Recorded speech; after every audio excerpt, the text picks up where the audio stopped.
This is the second part of the story. The first part is the previous video on this channel. Enjoy listening. Ethan's boardroom had once been a place of unanimous applause, but now it was thick with hesitation. His directors avoided his eyes, their polished shoes tapping faintly against the marble floor.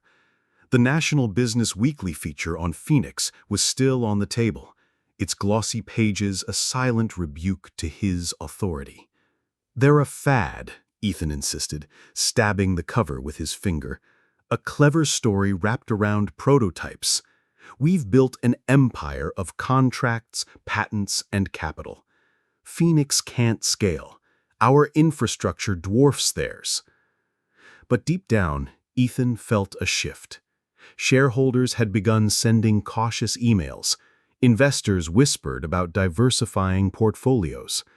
The market that once bent to his will now asked questions he had no easy answers for. "Sir," ventured one of the directors, a usually loyal voice, "what if Phoenix isn't just a fad? Their hubs, communities are adopting them faster than we expected. We should at least evaluate the risk." Ethan's face hardened. "Phoenix is Daniel, and Daniel is nothing without me. Don't forget that." His words rang hollow, even to himself. At Phoenix, momentum surged. The second warehouse buzzed with activity. Engineers refining models, technicians running stress tests, logistics teams dispatching orders across state lines. Daniel walked the floor daily, greeting workers by name, listening to suggestions.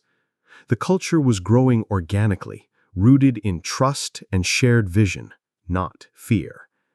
Laura approached him with a stack of contracts.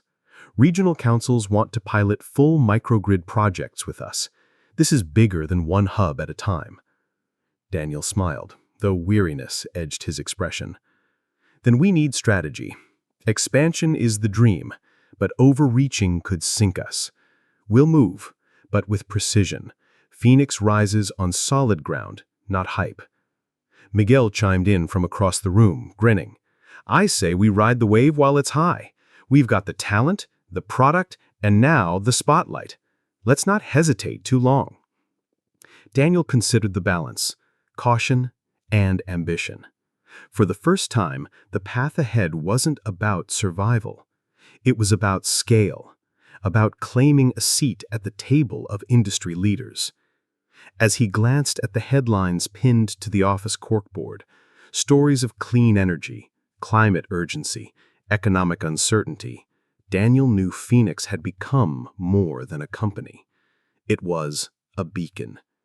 And beacons couldn't afford to flicker. The quarterly shareholder meeting at Solara Corp was supposed to be Ethan's domain, a stage where he commanded loyalty with bold numbers and grand visions. But as he took the podium, the atmosphere felt brittle. The murmurs in the hall were not of admiration. They were doubts taking shape. Charts projected on the screen showed revenue still strong, but margins narrowing. Competition had once been background noise. Now Phoenix's name appeared in every analyst's briefing. Ethan's carefully rehearsed speech sounded defensive even to his own ears. "We remain the market leader," he declared, gripping the lectern. "Solara has scale, reach, and resources no newcomer can rival. Phoenix? They're idealists. Good press doesn't equate to long-term stability." But questions came sharp and relentless from the floor. "What about community adoption rates?" one shareholder asked. "How are you addressing their microgrid model?" another pressed.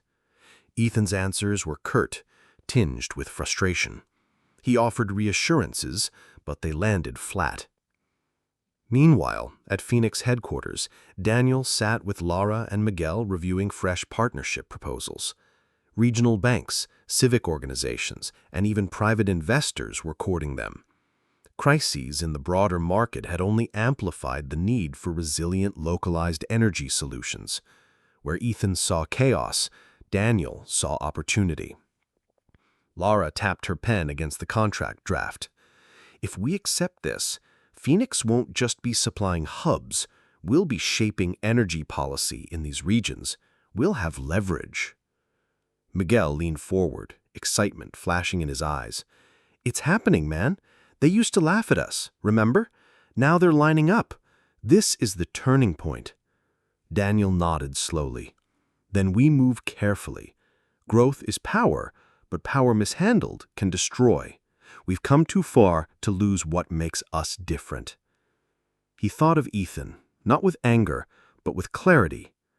The man who had once been his closest ally was now clinging to an empire built on control. Daniel, instead, was building something rooted in trust and resilience. The winds were shifting, and Phoenix was catching the current. In the days following the shareholder meeting, headlines about Solara Corp grew harsher. Business journals noted a decline in investor confidence, while op-eds questioned whether Ethan's grip on the market was slipping. The once untouchable titan of renewable energy was starting to look vulnerable.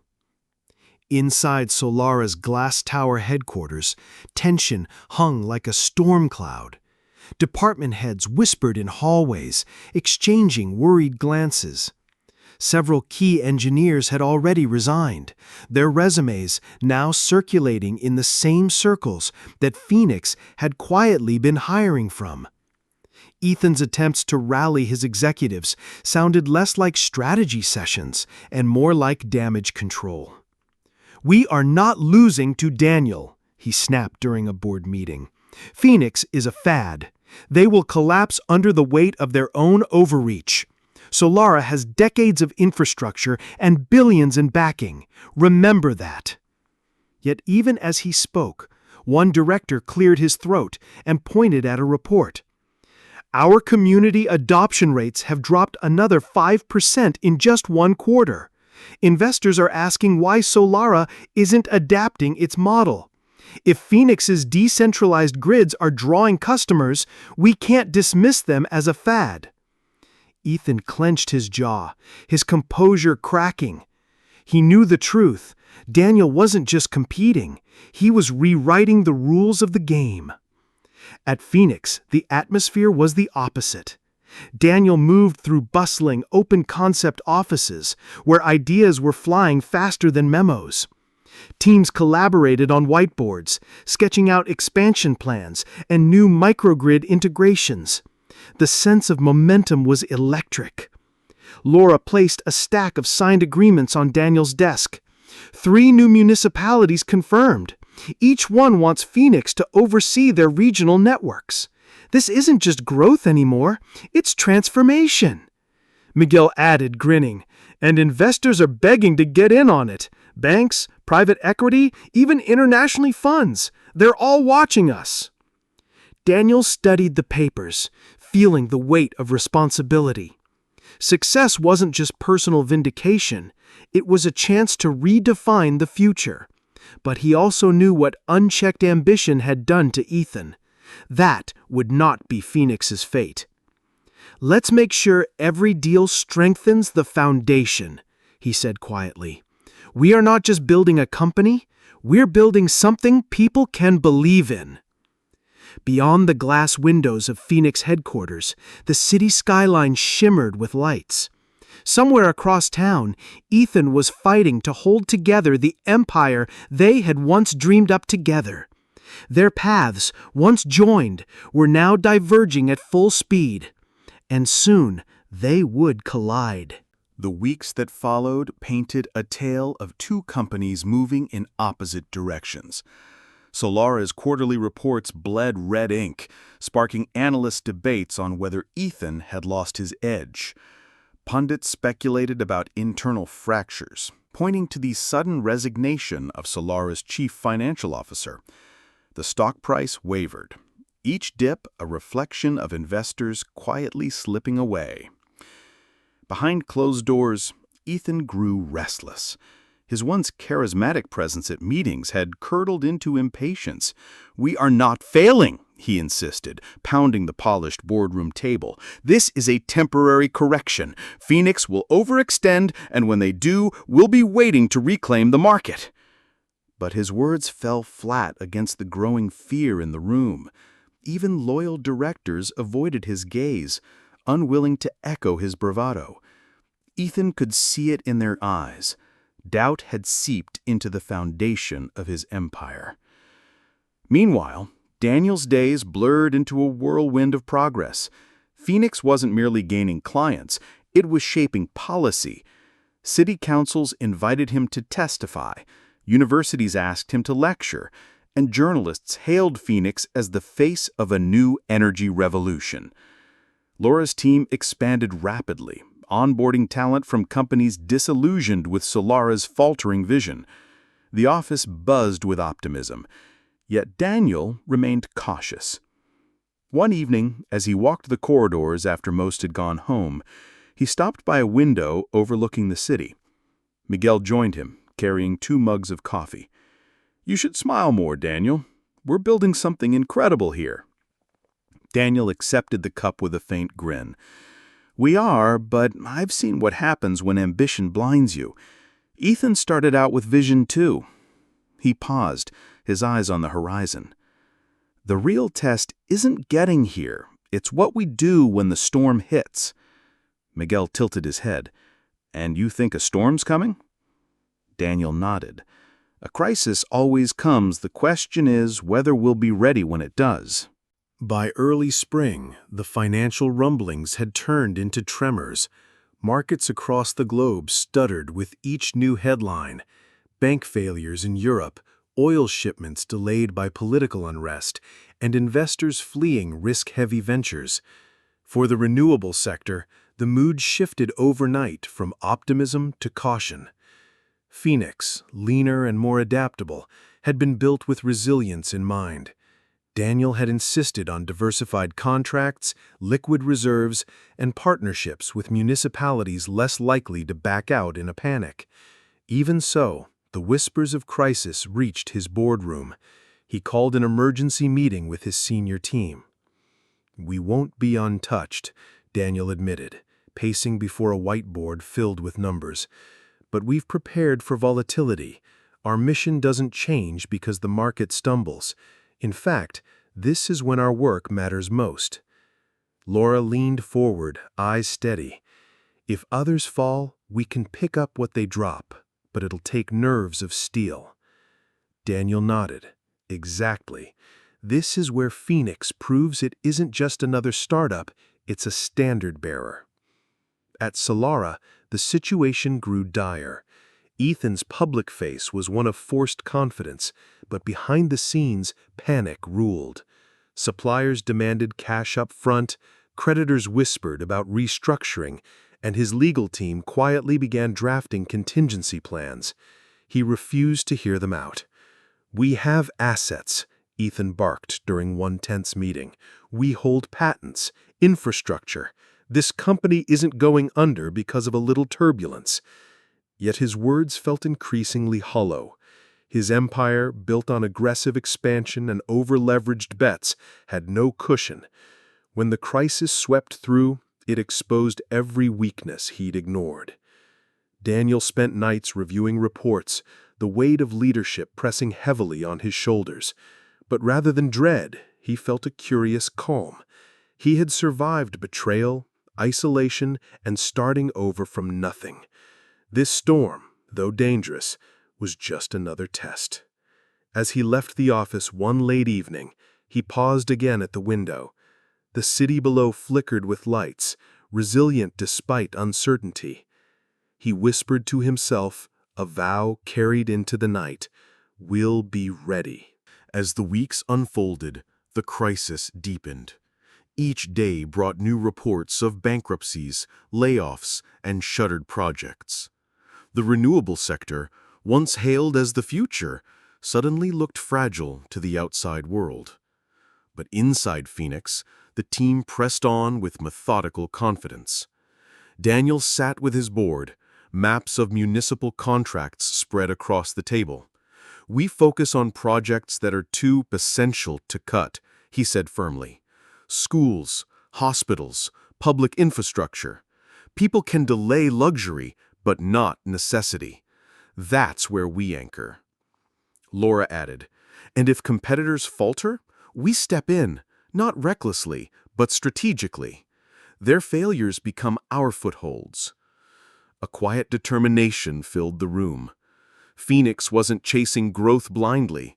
It was positioning itself to endure and eventually expand when the storm eased. For Daniel, this was more than business. It was about proving that integrity and resilience could win against greed and shortcuts. At Solara, however, cracks widened into chasms. Ethan's board meetings became shouting matches, his executives demanding clarity while he clung to denial. He dismissed warnings, refused restructuring, and doubled down on promises he couldn't keep. Suppliers pulled away, projects stalled, and whispers of insolvency grew louder. Late one night, alone in his office, Ethan stared at the sprawling skyline. The city lights, once symbols of ambition, now mocked him. For the first time, he felt the weight of isolation.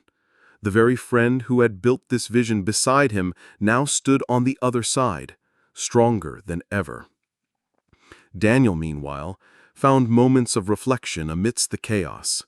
He walked the corridors of Phoenix headquarters, nodding to engineers working late, designers drafting new systems, and interns fueled by belief rather than fear. This was his anchor, people who trusted him, who gave meaning to the sleepless nights. He thought of Ethan, not with bitterness, but with a strange clarity. Their paths had diverged, and the distance between them had become not just about business, but about values. And Daniel knew, with a certainty that surprised him, that the storm would decide whose foundation was built to last. The following month tested every assumption. Governments slashed subsidies, investors fled high-risk ventures, and major players in renewable energy announced mass layoffs. For many, it was a slow unraveling. For Solara, it was a free fall. Daniel watched the news feeds with a calm intensity. Each headline confirmed what he had anticipated. Those built on shaky ethics and overextension would collapse fastest. He convened his leadership team late one evening in the Phoenix conference room, the glow of the city beyond the glass walls. "We've reached the tipping point," Daniel said. "The market is panicking. That means assets will be cheap, but we won't gamble. We'll only move if we can guarantee stability. No reckless rescues." Laura leaned forward. "And Solara?" Daniel paused. "Their valuation is already sliding. I still hold a minority stake, but it's about to lose most of its value. If I sell now, we gain the liquidity to reinforce Phoenix before the storm worsens." There was a silence, the kind that comes with irreversible decisions. Then, one by one, the board members nodded. The move wasn't betrayal, it was survival, and, perhaps, the first step toward justice. Across town, Ethan faced an imploding reality. His advisors begged him to restructure, but his pride kept him bound to the illusion of control. "We just need one more round of funding," he snapped in frustration. But no one was listening anymore. Banks withdrew credit lines, partners demanded guarantees he could not provide. For the first time, Solara's board began to question not just the company's strategy, but Ethan's leadership itself. That night, when Ethan checked the trading reports, his breath caught. His former friend had just sold his stake. The market interpreted it as a death knell. By morning, Solara's stock would plummet even further. Daniel left the office long after midnight, walking slowly through the quiet streets. The decision weighed on him, but not with guilt.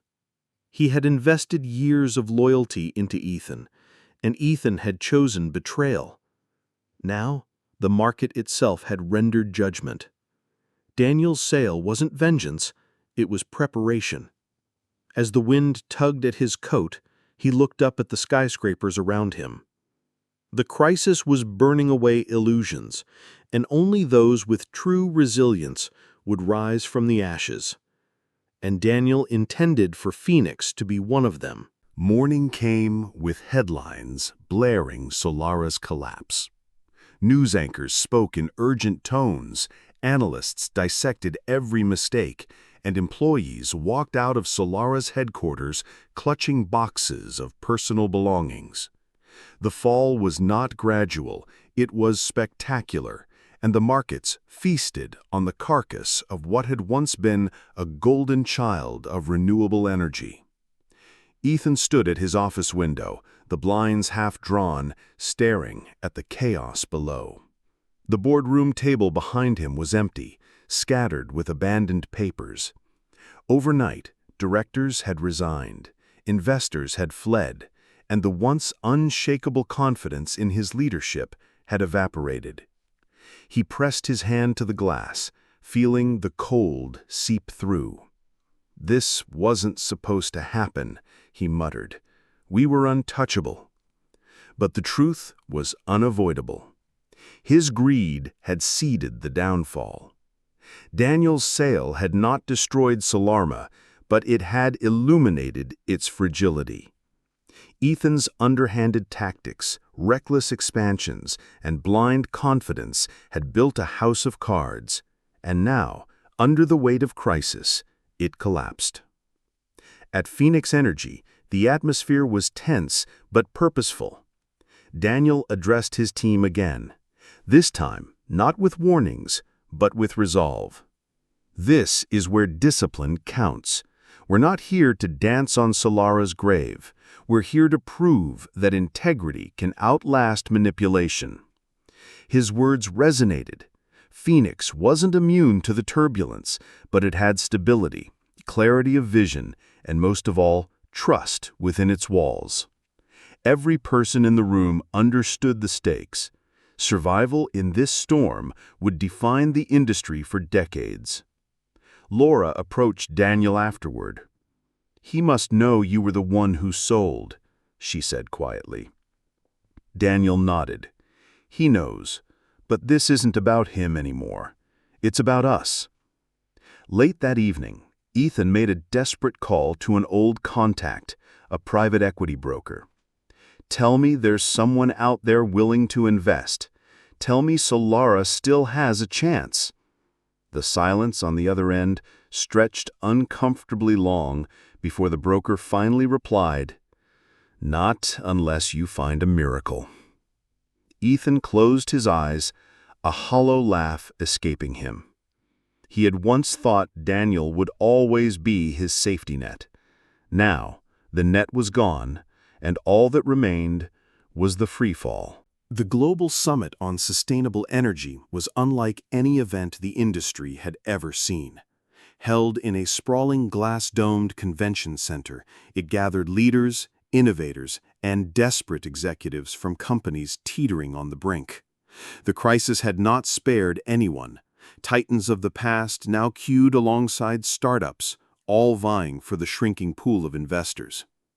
Daniel entered with measured steps, Laura by his side. Phoenix Energy's name carried weight now. Whispers followed them, some respectful, others envious. Invitations to side meetings landed in Daniel's hand before he even reached the main hall. But his focus remained fixed. This summit would decide who survived and who vanished. From the far side of the hall, Ethan spotted him. The once confident CEO of Solara looked diminished, his suit slightly ill-fitting, his shoulders bent. He was surrounded by advisors who murmured urgently, their faces pale. The weight of collapse clung to him like a shadow. Daniel did not approach immediately. He moved through panels, listened to debates, and took notes on potential collaborations. Phoenix Energy had weathered the storm better than most, but even they required strategic alliances. Still, everywhere he went, Daniel felt Ethan's gaze following him, resentful, searching, and quietly desperate. By the second day, the tension in the summit hall was palpable. The keynote session was a closed-door roundtable with select investors who held the keys to the future. Seats were limited, and the competition to secure funding had grown cutthroat. Ethan finally cornered Daniel during a break, his voice low and urgent. "Daniel, we need to talk." "About what? The ashes of Solara?" Ethan flinched, but pressed on. "You know as well as I do, this crisis won't spare anyone. If Solara falls completely, the ripple will damage the whole sector. We can work together again, save what's left." Daniel's expression hardened. "You made your choice when you tried to push me out. Don't ask me to forget that." Ethan's voice cracked with something between anger and pleading. "Then at least consider this. If you let Solara die, thousands of families will pay the price. You once believed in this company too." For a moment, Daniel said nothing. Laura's hand brushed his arm, grounding him. He exhaled slowly. "We'll see," he said, and walked away, leaving Ethan staring after him. The investors' roundtable began that evening. Lights dimmed, voices hushed, and every executive present knew that fortunes would be made or lost within those walls. Phoenix Energy had a seat. Solara did not. But as Daniel glanced across the room, he realized this was the moment where all debts would be settled. The round table gleamed with polished oak, a symbol of old power clashing with the fragile hopes of the new. Investors, measured, cautious, predatory, occupied their seats like judges at a tribunal. Executives leaned forward with rehearsed smiles, their pitches loaded with desperation. The world's energy future seemed to balance on the edge of every word. Daniel sat with Phoenix Energy's emblem glowing on the display before him. His presence was not of a supplicant, but of a contender. Laura quietly slid briefing notes toward him, but Daniel hardly needed them. He knew his company's strength, resilience in crisis, clear vision, and technology that spoke for itself. Ethan, however, was nowhere near the table. He stood at the periphery, his badge marked for observers only. The humiliation burned in his posture. Once, Solara commanded respect. Now, it waited in line like a beggar at the feast. One by one, presentations unfolded. Giants pleaded for bridge financing. Mid-tier firms promised breakthroughs they could not guarantee. When Phoenix's turn arrived, Daniel spoke with clarity. Phoenix Energy is not just surviving this crisis. We are redefining it. While others cling to outdated models, we invested in adaptive systems that scale down costs and scale up efficiency. We are ready to deploy capital not only to expand, but to stabilize this sector as a whole. His words landed heavily. Investors leaned in, taking notes, murmuring to one another. This was not a plea. It was an offer of strength. And strength, in times of chaos, was priceless. At the back of the hall, Ethan's jaw tightened. He knew the pitch was not only directed at investors, it was aimed at him, too. Later that night, informal negotiations filled the corridors. Deals were whispered over glasses of wine. Handshakes sealed futures in shadowed alcoves. Daniel moved through it all with steady calm, but Ethan intercepted him once more. "You can't ignore me forever," Ethan said, bitterness clinging to his voice. "If Solara goes under, its patents, its infrastructure, everything we built together will be lost. Don't tell me you want that." Daniel studied him for a long moment. "I don't want loss. I want accountability. Remember that when the decisions are made." Ethan's face paled, but he said no more. He understood. The game was no longer his to play. By the close of the summit's second night, whispers began to spread. Phoenix was not just a participant. Phoenix was preparing to become the investor others depended on. And if that was true, then fate was about to take a sharp, merciless turn for Ethan Shaw. The morning session opened with anticipation thick in the air. Rumors had circulated through every hallway. Phoenix Energy was not merely attending as an equal, but was prepared to sit on the other side of the table, as investor.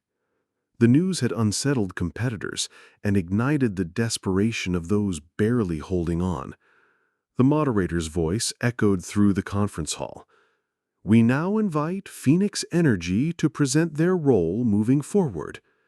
Daniel rose, adjusting his suit with calm precision. The Phoenix emblem glowed once more on the main display, this time accompanied by the stark word, investor. The room shifted, murmurs breaking out like ripples across water. Executives exchanged worried glances. Ethan, seated near Solera's board representatives, felt the ground beneath him vanish. This was the nightmare he had not prepared for. Daniel spoke slowly, deliberately, his tone neither boastful nor apologetic. Crisis reveals truth. Some companies have built to withstand storms. Others have relied too long on fragile foundations. Phoenix Energy has chosen its path. We will reinvest in this industry, not as saviors, but as partners. But partnership must be earned. We will not prop up legacies that refuse to adapt. Slides appeared behind him, showing performance charts. Phoenix's upward trajectory during the crisis looked like a beacon in a storm, while Solera's decline slumped steeply downward. Investment will be selective, Daniel continued. It will favor innovation, accountability, and resilience. Those who have squandered trust will find none here. The final words lingered, heavy with unspoken meaning. Eyes turned towards Solera's delegation. Ethan clenched his fists under the table. The implication was clear. Their survival now rested in Daniel's hands. In the networking hall afterwards, clusters of executives hovered around Phoenix's team, eager to court Daniel's favor. Ethan forced his way through, his face taut with a mix of pride and desperation. "You've made your point," Ethan said, low but intense. "But don't forget, you once stood where I do now. You needed allies. Don't pretend you rose here alone." Daniel met his gaze evenly. "You're right, Ethan. I didn't rise alone. I rose despite betrayal, and that is a difference investors never forget." Ethan opened his mouth to reply, but the words faltered. Around them, conversations swirled, deals materialized, futures reshaped.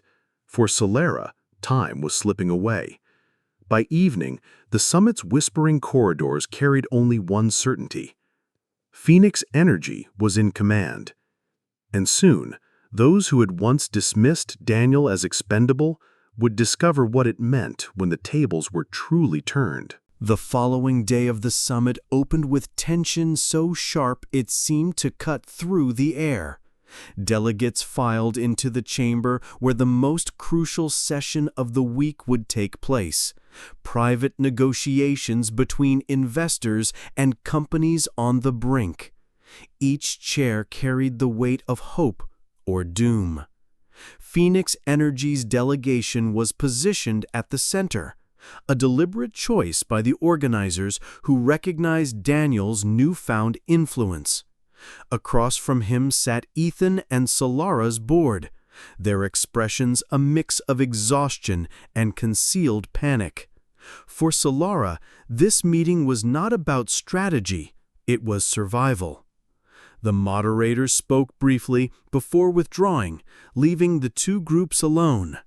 Silence stretched, broken only when Daniel leaned forward, folding his hands calmly on the polished table. "Ethan," Daniel began, his voice low but steady. "I could ask for proposals, forecasts, strategies, but I already know the truth.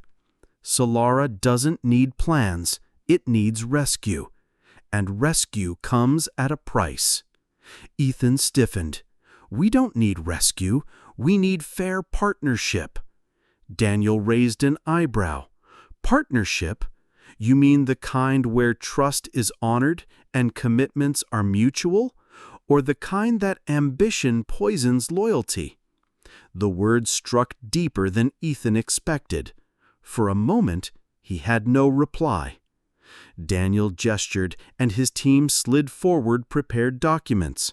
Phoenix Energy is prepared to assume full control of Solara's outstanding debts, stabilize operations, and reinvest capital to return the company to growth.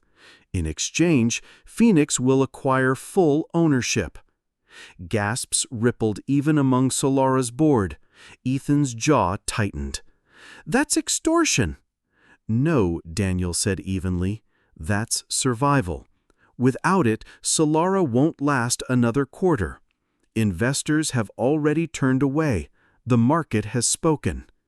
Ethan's hand clenched into a fist under the table. He wanted to lash out, to accuse Daniel of revenge, but the logic was undeniable.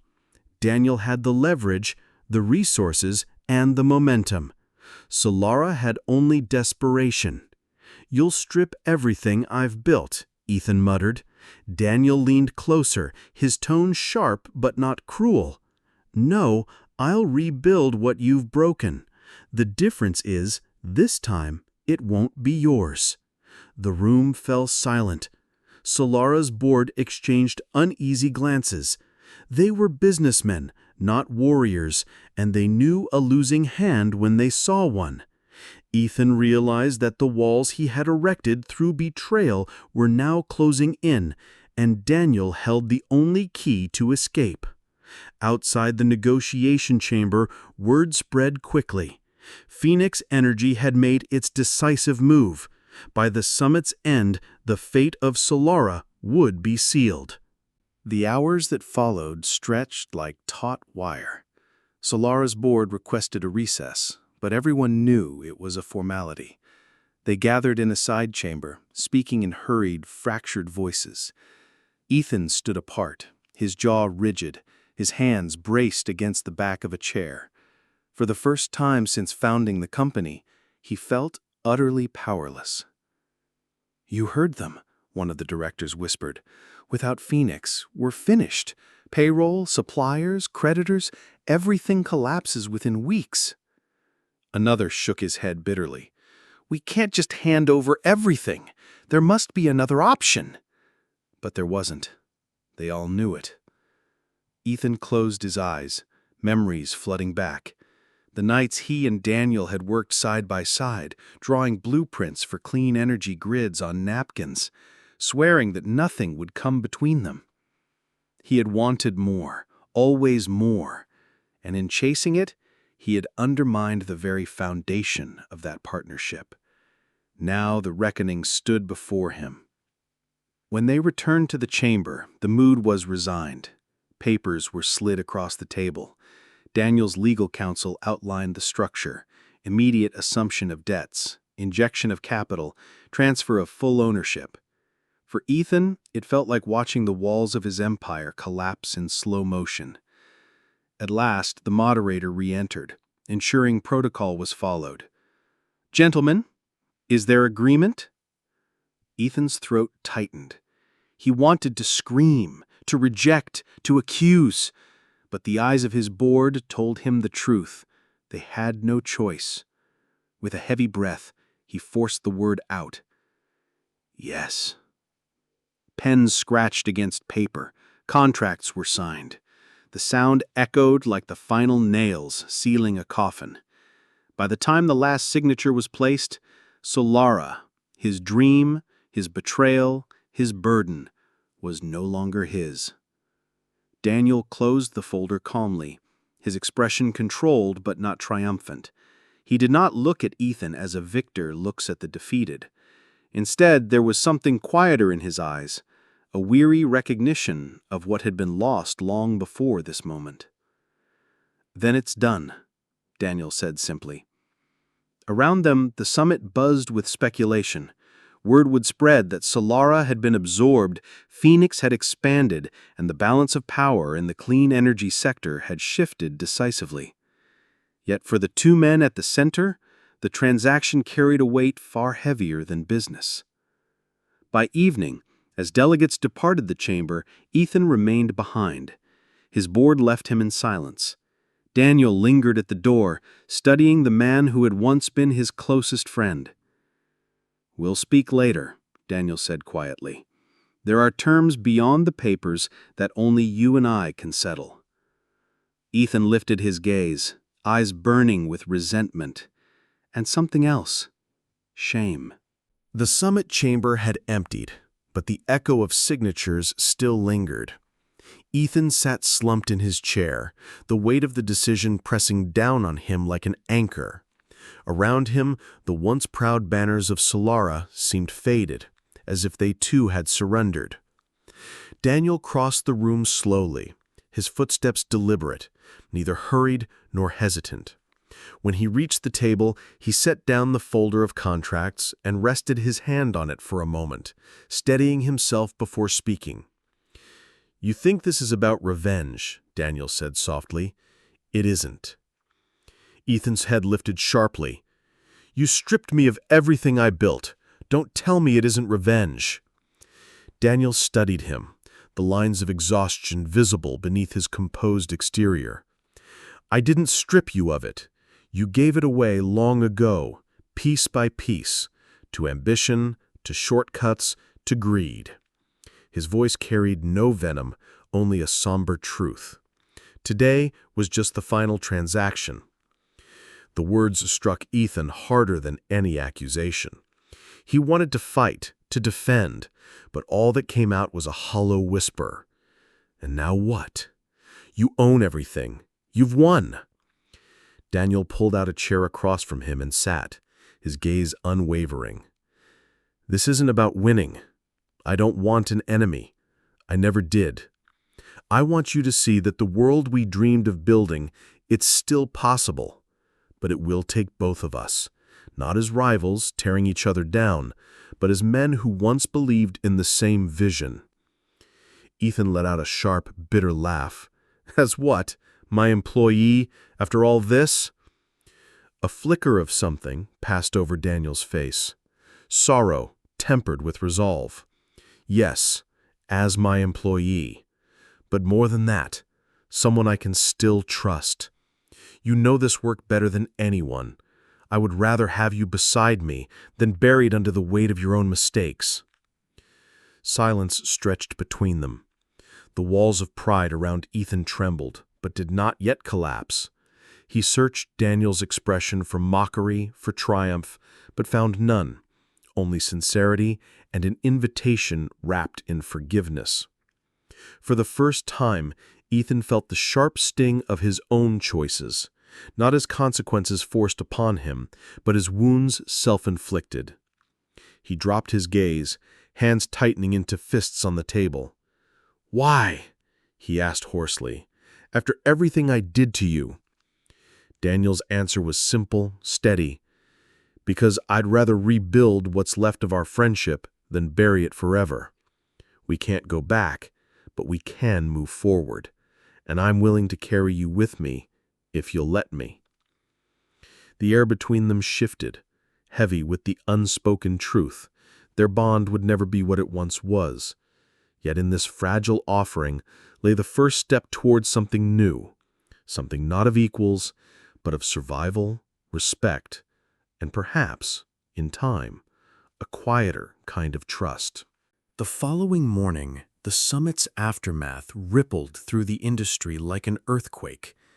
Companies whispered of Solara's collapse, of Daniel's audacity, and of investors shifting allegiances overnight.